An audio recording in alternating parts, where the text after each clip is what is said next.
this class, we will going to learn about what should be the objective and aims and objective of teaching English at different level. So aims and objective are two terms, but are very important.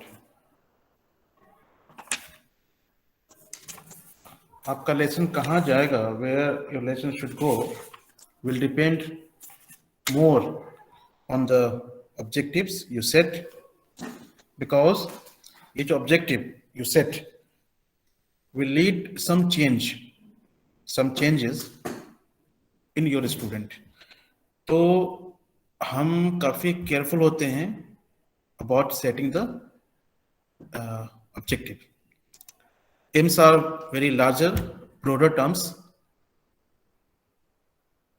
which we are not going to deal here. We are specially concerned with objectives. और जब हम objective की बात करते हैं, we will have to be very professional, क्योंकि it's not an easy task.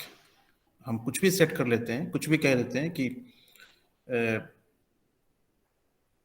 अगर आपको नॉन पढ़ाना होता है तो आपने अपने दोस्तों से बात किया कि कैसे सेट करते हैं, उन्होंने आपको पिछला एग्जांपल दे दिया कि if you are going to teach noun,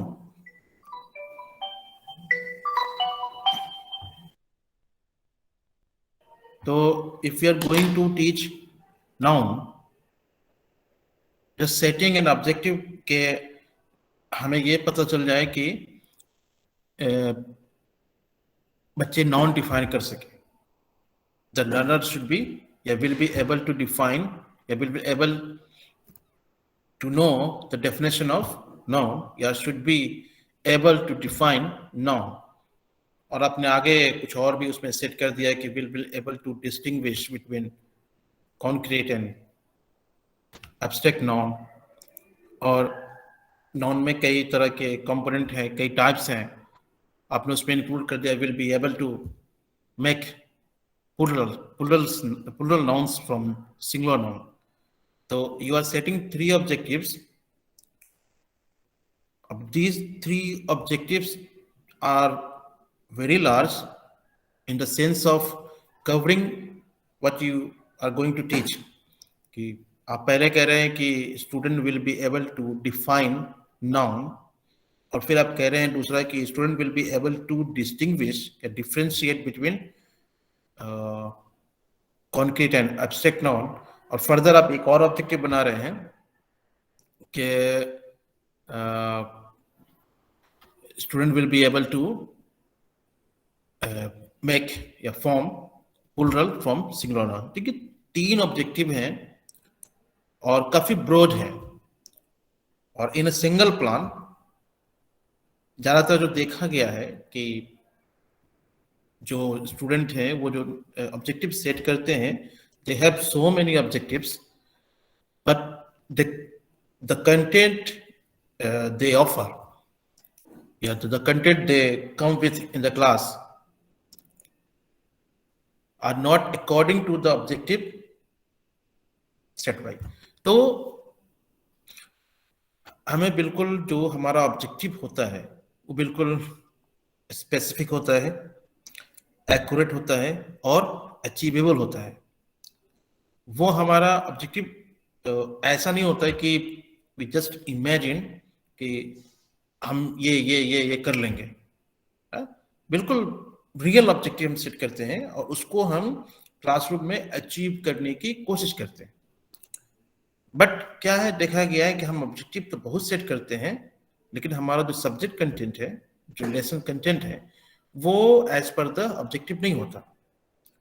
for example, आपने जैसे मैंने आपको बताया कि आपने तीन ऑब्जेक्टिव सेट किया कि defining the noun, differentiating the noun from content and abstract and making plural. तीन आपने किया, लेकिन आपने तीन को इंक्लूड नहीं किया, आपने दो को इंक्लूड किया, एक आपने छोड़ दिया. तो जो छोड़ दिया उसको क्यों रखा था? नहीं रखना चाहिए था उसको. तो कोई भी लेसन प्लान जब आप लेसन डिलीवर करते हैं तो वो लेसन प्लान बिल्कुल जो should cover the objective you have mention. अगर आपने एक भी ऑब्जेक्टिव अगर आपने छोड़ दिया है, if you have left any one objective and you have completed your lesson, तो इसका मतलब हुआ कि you are not covering the all objectives.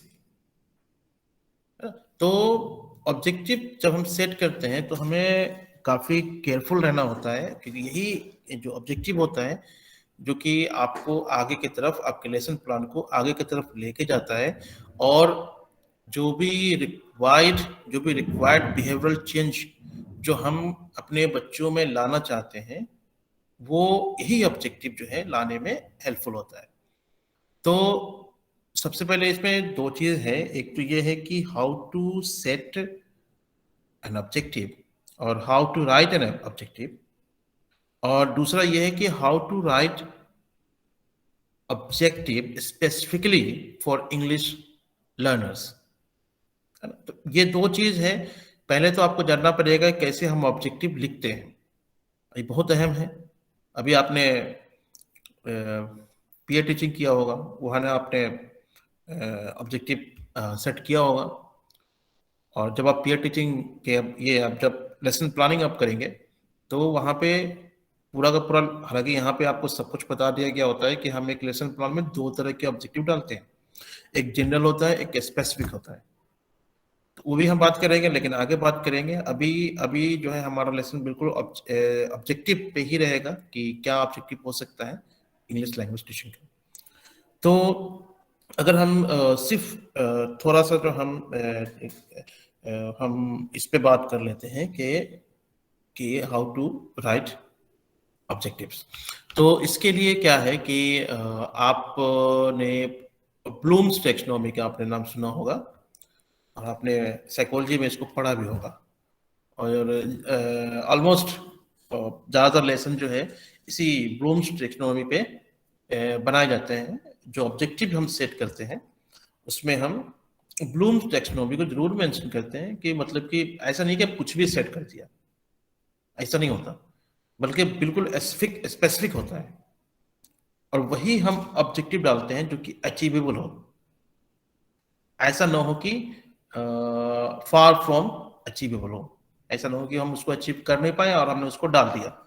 ज्यादातर देखिए दो तरह के प्रैक्टिसेस जो है हमने देखा है, और उसमें एक तो ये है कि ऑब्जेक्टिव ज्यादा सेट किए जाते हैं, लेकिन उस जो ऑब्जेक्टिव सेट किए गए हैं उसके अकॉर्डिंग कंटेंट नहीं होता है ना, और उस सारा के सारे ऑब्जेक्टिव को अचीव नहीं कर पाते हैं।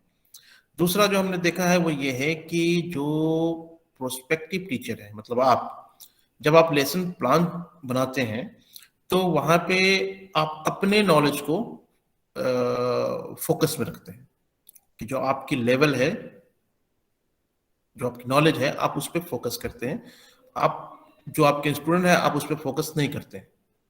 तो ये दोनों ही रॉन्ग प्रैक्टिसेस है, कि हमें लेसन प्लान ऐसा नहीं हो कि I want to expose our own knowledge. ठीक है, आपने बीए किया है, एमए किया है, you have all types of knowledge, you have learned a lot, you are capable of teaching, लेकिन क्या है कि जो हमारा ऑडियंस है, जो हमारे स्टूडेंट्स हैं, उसका लेवल क्या है। You are able, you can write poem, you can write a story, you can write big essays, ideaful essays, लेकिन जब हम बच्चे के पढ़ाने के बारे में आते हैं तो फिर हमारा अपना नॉलेज जो है वो हमें मिसगाइड ना करे, हम खुद की नॉलेज को शो ना करें, बल्कि जो बच्चे का नॉलेज है वहां पे हम जो है लेसन प्लान करें। तो ये दो तरह के प्रैक्टिस है जिससे हमें रॉन्ग प्रैक्टिसेस है, इसको हमें बिल्कुल ही खत्म करना चाहिए। ऑब्जेक्टिव हमें उतना ही सेट करना चाहिए जितना हम अचीव कर सकें, और हम जब लेसन प्लान तैयार करें तो स्टूडेंट्स के लेवल पे रख कर तैयार करें, कि जो कंटेंट वो समझ सकते हैं आसानी से, वही कंटेंट हम लेकर आए। ये उनके लिए ज़्यादा अच्छा रहेगा। तो हम अगर हम बात कर रहे थे कि ब्लूम्स टैक्सोनॉमी में कि अगर अगर हम देखें तो ब्लूम्स में 3 तरह के जो है डोमेन, हालांकि उसका टैक्सोनॉमी आप पढ़िएगा तो और भी चीज़ें मिलेगा, लेकिन हम ऑब्जेक्टिव के सेंस में बात कर रहे हैं तो हम 3 तरह के जो बिहेवियर है उसमें हम बच्चों को चेंज लाने के बारे में सोचते हैं। एक तो ये होता है कि उनके थिंकिंग में और उनके नोविंग में, मतलब कि नॉलेज जो एरिया है उसमें उनका इंक्रीमेंट हो, कंप्लीट नहीं हो। तो हम सबसे पहले जो है वहां पर देखते हैं कुछ नॉलेज बेस्ड ऑब्जेक्टिव डालते हैं ताकि वो जो है जो बेसिक रिक्वायरमेंट है उस लेसन की उसको वो पूरा कर सके, मतलब कि वो डिफाइन कर सके या आइडेंटिफाई कर सके, रिकॉल कर सके, क्लासिफाई कर सके, जो भी आपका कंटेंट होगा। एक दूसरा है जो कि जिसको हम लोग साइकोमोटर डोमेन कहते हैं, जो पहले मैंने आपको बताया था वो कॉग्निटिव डोमेन है, जो कि नॉलेज और थिंकिंग से रिलेटेड है। तो उसमें भी कैसे उसको लिखा जाता है उसका भी एक पूरा सिस्टम है। एक दूसरा है जो कि हम साइकोमोटर की बात करते हैं, मतलब स्किल्स की बात करते हैं। स्किल्स जो है वो आप कोई भी अगर आप इंग्लिश लैंग्वेज की बात करते हैं तो वो टोटल स्किल्स है। लैंग्वेज जो भी लैंग्वेज है वो they are skills how to speak, skills how to write, skills how to listen, ये सब स्किल्स हैं। तो ये जो स्किल्स हैं हम सिर्फ नॉलेज की बात नहीं करते, सिर्फ नॉलेज लेके क्या करेंगे, ठीक है हम जान रहे हैं कंप्यूटर है, हम जान रहे हैं नाउन है, हम जान रहे हैं कि वर्ब है, एवरीथिंग आई नो, लेकिन हम उसको लेके क्या करेंगे। ये जो 21st सेंचुरी है इसमें नॉलेज यानी कि कॉग्निटिव डोमेन जो है वो इतना फोकस में नहीं दिया जाता है, बल्कि हम जो साइकोमोटर डोमेन है उस पर भी हम फोकस करते हैं। मतलब कि स्किल्स, स्किल्स का मतलब हुआ कि मतलब अगर हम नॉन टीच कर रहे हैं तो वो जो है नॉन नॉन फॉर्मेशन भी जाने, और वो ये भी जाने कि how we can make verb out of noun. तो ये सब स्किल्स हैं, वो सेंटेंस में नाउन का इस्तेमाल कर सके, किस तरह से नाउन को हम वर्ब की तरह इस्तेमाल करते हैं, किस तरह से वर्ब को हम नाउन की तरह, तो ये चीज भी आना चाहिए उनके डेली लाइफ में। नाउन की जो अक्रेंसेस है वो वो वो उनको आना चाहिए। मतलब ये हुआ कि वो नाउन को कंस्ट्रक्ट कर सके, नाउन के डेफिनेशन को अपने हिसाब से वो बता सके, है ना, जो कंसेप्ट उसने पढ़ा उसको वो मैनिपुलेट कर सके, उसके जो उसका जो पूरा एक अंडरस्टैंडिंग है उसको वो खुद पे वो मेजर कर सके। तो ये जो साइकोमोटर डोमेन है ये स्किल्स की बात करता है। तो जब हम ऑब्जेक्टिव सेट करते हैं तो सिर्फ नॉलेज डोमेन के ऑब्जेक्टिव नहीं होता, बल्कि स्किल्स भी जो है हम की बात करते हैं। तो अगर आपने ऑब्जेक्टिव सेट किया है और वहां पे सबका सब आपने नॉलेज डोमेन जो है कॉग्निटिव डोमेन है कि नॉलेज बेस्ड ऑब्जेक्टिव आपने रखा है, तो फिर आपका ऑब्जेक्टिव इनकम्प्लीट है।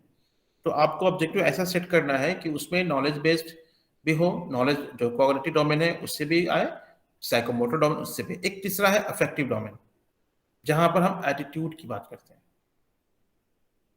एटीट्यूड, या फिर हम कहें कि वैल्यूज की बात करते हैं, कॉपरेशन की बात करते हैं कि ठीक है आपने नाउन पढ़ा दिया, डिफाइन आप कैसे डिफाइन करते हैं आपने बता दिया, कैसे उसको डेली लाइफ में इस्तेमाल करते हैं आपने बता दिया, लेकिन उनके एटीट्यूड में क्या चेंज आया, है ना। अब अगर किसी ने कहा कि गो इज अ नाउन, तो क्या वो एक्सेप्ट कर रहा है या नहीं कर रहा है, या फिर वो उस पर वो उसे डिस्प्यूट कर रहा है ना। तो ये जो एटीट्यूड है, जो वैल्यूज है, जो मोरल है, जो कि हम एक साथ मिलके सीखते हैं। ये भी जो है एक टीचर की जिम्मेदारी बनती है कि कैसे, मतलब कि उनको बताना कि how to work in a group, how to work in a group, how to accept others opinion, how to differ without a dispute, how to agree within uh, in a differences। तो ये चीज भी जो है teacher के अंदर में आता है। तो बिल्कुल ये जो है जरूरी हो जाता है कि आप तो मैं बात कर रहा था अभी आपसे कि जो आपका इफेक्टिव डोमेन है उससे भी हमें ऑब्जेक्टिव वहां पे सेट करना है। मतलब कि अगर आप नॉन पढ़ा रहे हैं, आपने एक डाला वहां पे, the student will be able to define noun, basic noun के बारे में पढ़ा रहे, will be able to define noun. दूसरा आप कहेंगे विल बी एबल टू, मान लीजिए will be able to differentiate between able to will be able to find noun from different from the paragraph, yeah, will be able to use noun in daily conversation। उसी यहाँ आपने एक किस्सा बना दिया, the student will be able to work in a group. तो ये जो तीन ऑब्जेक्टिव आपने सेट किया बिल्कुल ब्लूम्स टेक्सोनॉमी पे है। और अगर आप देखेंगे कि जो प्रॉपर लेसन प्लान जो हम सेट करते हैं, अगर आप यही तीन ऑब्जेक्टिव जो कि कॉग्निटिव डोमेन का होता है, साइकोमोटर डोमेन का होता है, अफेक्टिव, अगर आप इसी तीन को लेके चलते हैं तो आपका जो लेसन प्लान बहुत ही कंसाइज बनेगा और काफी क्वालिटेटिव होगा, वो क्वालिटेटिव होगा, और आप बिहेवियरल चेंज ला पाएंगे। अब हमें क्या होता है कि ज्यादातर जो है हम कॉग्निटिव डोमेन की हम बात करते हैं, साइकोमोटर और अफेक्टिव को हम नहीं देखते, भूल जाते हैं सब। तो क्या होता है कि बच्चे जो है नाउन को डिफाइन तो कर लेते हैं, लेकिन जब डेली कन्वर्सेशन होता है तो उसमें वो नाउन को आइडेंटिफाई नहीं कर पाते या नाउन को वो इस्तेमाल में नहीं कर पाते। तो अभी जो हमारा मतलब कि हम लोग जो है इंग्लिश जो है वो ज़्यादातर जो हमारा जो स्किल्स है वो रिटन पे होता है। तो why do we not speak, why are we not able to speak? और इसकी वजह यही है कि हम सिर्फ कॉग्निटिव डोमेन पे ध्यान देते हैं, साइकोमोटर और अफेक्टिव पे नहीं ध्यान देते हैं। कॉग्निटिव में क्या है कि आप बिल्कुल आप ट्रांसलेट कर लेंगे, मैं पटना जाता हूँ, आपको ट्रांसलेशन बता देगा कि प्रेजेंट टेंस है, क्योंकि एंड में था आती है, आपको बताया गया प्रेजेंट टेंस है तो वर्ब सब्जेक्ट वर्ब ऑब्जेक्ट आएगा, आई गो टू पटना, है ना। तो जब आप ये जो आई गो टू पटना जब आप ट्रांसलेट करते हैं तो there are so many processes which is going inside your mind, है ना। जब कोई आपको कहता है कि मैं पटना जाता हूँ, ट्रांसलेट मैं पटना जाता हूँ, तो यू थिंक के सब्जेक्ट क्या है इसमें, इसमें ये कौन सा टेंस है, ये किस तरह का सेंटेंस है, इसमें वर्ब कौन है, क्या इसमें ऑब्जेक्ट है, कैसे बनाए। तो these are the processes which goes which go in your mind। तो it will take time। यही होता है कि जब ये टाइम ले रहा है तो you are not able to speak, है ना। तो ये ऐसा इसलिए हुआ कि हमने जो ऑब्जेक्टिव सेट किया था वो कॉग्निटिव डोमेन का है, वो साइकोमोटर और अफेक्टिव का नहीं है। अगर हमने अपने ऑब्जेक्टिव में कॉग्निटिव के साथ साथ साइकोमोटर और अफेक्टिव डोमेन में लगा रखा होता तो जो मैं पटना जाता हूँ जब आपको ट्रांसलेट करने को दिया जाता तो फिर ये बिल्कुल इंस्टेंट होता, मतलब आप ज्यादा टाइम नहीं लेते यहाँ पर, है ना। क्योंकि कॉग्निटिव डोमेन पे फोकस किया जा रहा है, जहां पे हमको बताया जाता है कि कैसे आप नाउन को, कैसे आप सब्जेक्ट को पहचानेंगे। एक सेंटेंस दिया रहा है, कैसे आप पहचानेंगे कि ये कौन से टेंस में है, कैसे आप वर्ब पहचानेंगे, कैसे आप डिसाइड करेंगे कि वर्ब का कौन सा फॉर्म चेंज होगा, कैसे आप बताएंगे कि वर्ब सिंगुलर होगा कि प्लूरल होगा। तो ये सब चीज जो है कॉग्निटिव लेवल का, जो कि हमें बताया जाता है ना। लेकिन जो साइकोमोटर डोमेन है और जो अफेक्टिव डोमेन है, वहां पे हम स्किल्स की बात करते हैं, वहां पे हम एटीट्यूड की बात करते हैं। तो फिर वो चीज जो है वहां पे वो हम जो है इंस्टेंटली जो है किसी भी एक जो हमारे दिमाग में एक सोच आता है उसको हम ट्रांसलेट नहीं कर पाते हैं. We have to think in we have to think in Hindi before we speak English. तो ये एक प्रोसेस है और ये इसलिए है कि हमारा जो ऑब्जेक्टिव होता है पूरा का पूरा जो क्लासरूम डिलीवरी होती है वो हम सिर्फ कॉग्निटिव डोमेन की बात करते हैं. तो हमें अपने लेसन प्लान में बिल्कुल ही साइकोमोटर स्किल्स और अफेक्टिव मतलब कि एटीट्यूड को भी इंक्लूड करना चाहिए. सिर्फ कॉग्निटिव लेवल अगर आप तीनों को आप इंक्लूड करते हैं तो आपका लेसन परफेक्ट होगा और बच्चों के अंदर जो बिहेवियर चेंज आएगा वो काफी अच्छा रहेगा. और आप देखिएगा किस तरीके से जो पूरी की पूरी क्लास का जो रिजल्ट है वो बिल्कुल एकदम आउटस्टैंडिंग रहेगा. बिल्कुल आप इमेजिन नहीं कर सकते कि कैसा रहेगा, क्योंकि हमें ऑब्जेक्टिव सेट करने आता नहीं है. ऑब्जेक्टिव हमने सेट कर दिया तो कभी ऑब्जेक्टिव हम देखते हुए नहीं है कि हमने क्या ऑब्जेक्टिव सेट किया, बस हम आंख बंद करके जो भी मन में आता है लेसन डिलीवर कर देते हैं.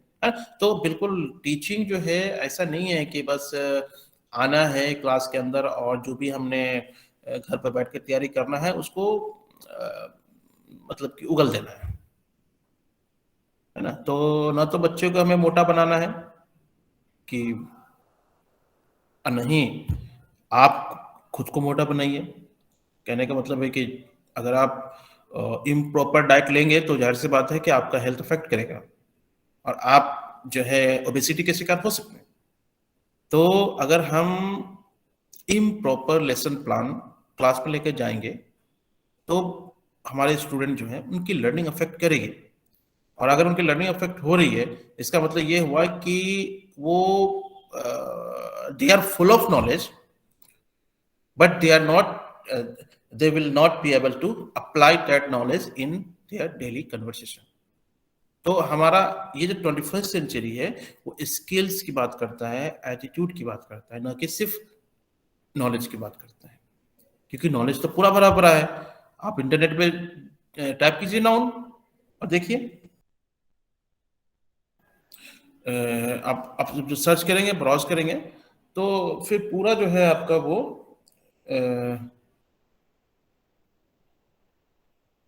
नॉन के बारे में वो भेज देगा आपको. आप देख लीजिए क्या डेफिनेशन है, किसको नॉन कहते हैं, नॉन सिंगुलर नॉन प्लूरल कैसे बनाते हैं, जेंडर वो पूरा अवेलेबल है.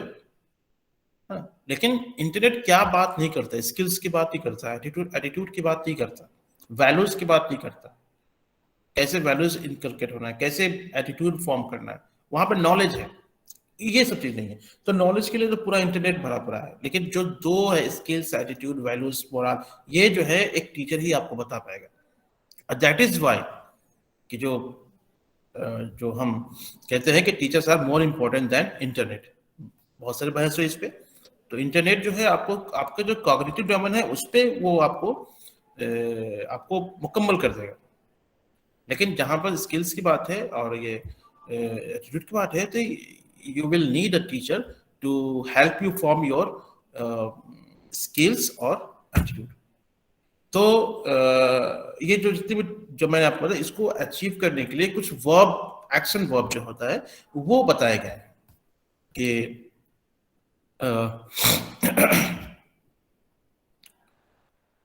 एक्शन वर्ब जो है वो बताया गया है जो कि हमें बिल्कुल दिमाग में रखना है. और जब भी हम ऑब्जेक्टिव तय करें तो मतलब कि ये जो ऑब्जेक्टिव है उसको आप इंटरनेट में डालिएगा कि verbs that will be used in setting objective. तो आपको पूरी एक लिस्ट निकल के आ जाएगी. तो वो लिस्ट जो है ना आपकी दीवार पर चिपकी होनी चाहिए कि जब भी आप ऑब्जेक्टिव बनाने के लिए सोचे तो उस पर एक नजर होनी चाहिए. बस एक रेफरेंस के तौर पे मैं आपको बताते रहा हूँ कुछ एक्शन वर्ब होते हैं जिसको ब्लूम्स ने पहले से ही ब्लूम्स की टेक्नोलॉजी में है कि इन वर्ड का इस्तेमाल करके हम ऑब्जेक्टिव लिख सकते हैं. जैसे कि कॉग्निटिव डोमेन है, वहां पर राइट जो है, राइट है, स्टेट है, डिफाइन है, लिस्ट है, प्रेडिक्ट है. जैसे कि how student will be able to write an एसे,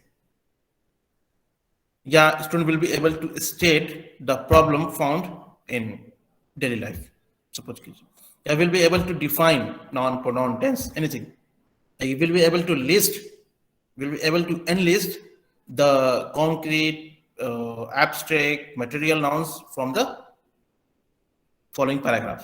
तो ये जो कॉग्निटिव लेवल है, इसमें कुछ वर्ब दिए गए हैं जो कि हमें इस्तेमाल करना होता है जब हम कॉग्निटिव लेवल के ऑब्जेक्टिव तय करते हैं। और ये पूरा का पूरा एक चार्ट है, बना हुआ है, इंटरनेट पर अवेलेबल है। आप उसको निकाल लीजिए, अगर कोई निकाल लेता है तो उसको गूगल क्लास में सेट कर लीजिए, उसका प्रिंट लेके आप जहां पर भी आप पढ़ते हैं आप चिपका लीजिए। उसी तरीके से साइकोमोटर है, साइकोमोटर के भी अपने वर्ब है। अगर हम स्किल्स डेवलपमेंट की बात करते हैं तो कुछ वर्ब का इस्तेमाल हम कर सकते हैं। तो उसमें आपका आ जाएगा कि असेंबल आ जाएगा, कंस्ट्रक्ट आ जाएगा, मेजर आ जाएगा, मैनिपुलेट आ जाएगा, है ना। तो यहाँ पर कहते हैं student will be able to manipulate the nouns found in the following paragraph. It will be able to construct noun from the following verbs or adjective.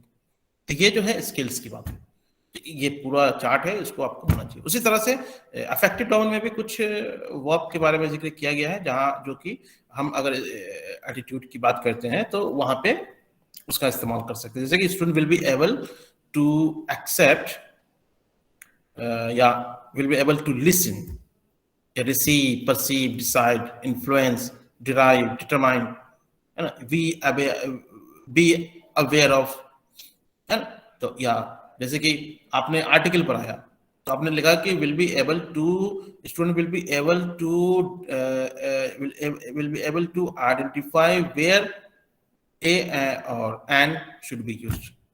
वही जो अफेक्टिव डोमेन हो जाएगा, हो सकता है will not be able, student will be aware of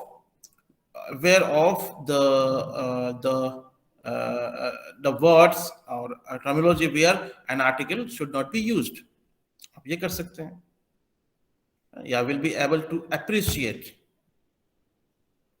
paragraph, story, poem, कुछ भी, है ना। तो ये अफेक्टिव डोमेन है। जब हम पोएम और पोएट्री की बात करते हैं या हम प्रोज की बात करते हैं तो वहां पे ऑथर का एक अपना पॉइंट व्यू होता है जिसको वो चाहता है इम्फेसिस करना, जिसको हम कहते हैं मॉरल ऑफ द स्टोरी, है ना। तो वो उसको अप्रिशिएट भी कर पाए। तो हमें कुछ वर्ब दिए गए हैं जिसका इस्तेमाल करके हम अपने ऑब्जेक्टिव को सेट कर सकते हैं। और वो सब जो वर्ब उस डोमेन के लिए, हर डोमेन के लिए वर्ब है, उसका हम इस्तेमाल करें। उसको हम बिल्कुल दिमाग में रखें और भी पूरा चार्ट निकाल कर रख लें और उसको हम देखें। तो ये जो था कि हम लोग जो है एम्स एंड ऑब्जेक्टिव जब हम बात करते हैं तो वहां पे उसके लिखने का तरीका होता है, वो भी हमें जानना होता है। ऐसा नहीं कि बस कुछ भी लिख देना है, कुछ भी लिख देना, ऐसा नहीं है, बल्कि उसके लिखने का तरीका है। जैसे अभी मैं जब एग्जांपल बता रहा था, आपने सुना होगा विल बी या will be able to, student after the completion of the specific lesson, student should be able, या स्टूडेंट शुड डिफाइन। इस तरह से जो सेंटेंस होते हैं वो हम इस्तेमाल करते हैं जब हम लेसन डिलीवर करते हैं। तो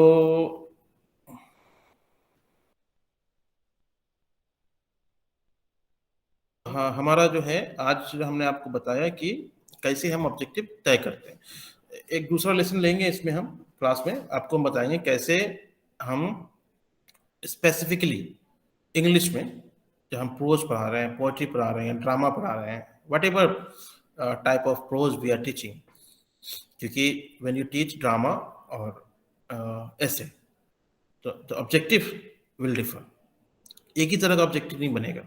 even the class you are teaching, इस पर भी डिपेंड करेगा कि आपका ऑब्जेक्टिव क्या होगा, है ना। मानते हैं कि आपका एलिमेंट्री बच्चे को पढ़ा रहे हो, प्राइमरी को पढ़ा रहे हो, एलिमेंट्री को पढ़ा हाई हो, इन तीनों का अलग ऑब्जेक्टिव डिफर कर जाएगा क्योंकि ऑडियंस अलग अलग है। प्राइमरी में, एलिमेंट्री में और हायर एजुकेशन में बिल्कुल ऑडियंस अलग है। तो ऑब्जेक्टिव भी है उसका, जो लिखने का तरीका होगा और जो एक वे होगा वो भी बदल जाएगा, है ना। तो हमारा जो है लेवल पे हमारा ऑब्जेक्टिव बदल जाता है, टाइप पे हमारा ऑब्जेक्टिव बदल जाता है ना। और अगर क्लास में कोई ऐसा लर्नर्स है जो कि स्लो है या किसी तरह के उसके अंदर इंडिविजुअल डिफरेंसेस है, तो उसके बुनियाद पर भी हमारा लेसन जो ऑब्जेक्टिव है वो बदल जाता है। तो इसको हम जो है नेक्स्ट क्लास में अच्छे से करेंगे।